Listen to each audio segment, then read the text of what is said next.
దేవుడే నీతో ఉండేది. ఆ దేవునితో మరి ఒంటరిగా మాట్లాడడానికి, ఒంటరిగా ప్రార్థన చేసుకోవడానికి నువ్వు సమయం తీసుకుంటున్నావా? Are you taking some time to talk to the heavenly Father all by yourself? ఒక్కదానివే దేవునితో సమయం గడపడానికి నువ్వు టైం తీసుకుంటున్నావా?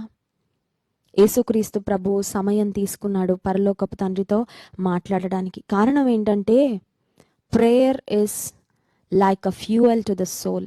నీ ఆత్మకు, టు ద స్పిరిట్, నీ ఆత్మకు ఒక ఫ్యూయల్ లాంటిది ప్రార్థన.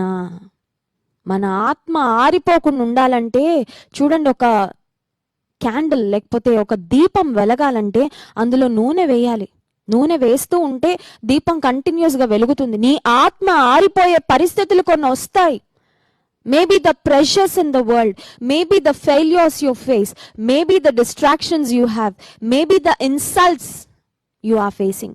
నువ్వు ఎదుర్కొంటున్న సమస్యలు, కష్టాలు, వ్యాధులు, అవమానాలు, నిందలు, ఇవన్నీ కొన్నిసార్లు నీ ఆత్మ అనే దీపాన్ని ఉఫ్ అని ఆర్పేస్తాయి.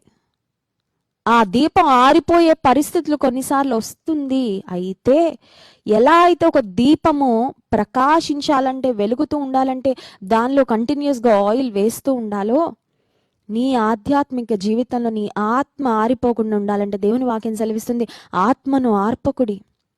Do not quench the spirit అనే మాట నూతన నిబంధన గ్రంథంలో మనం చూసాం. ఆత్మను ఆర్పడానికి వీల్లేదు.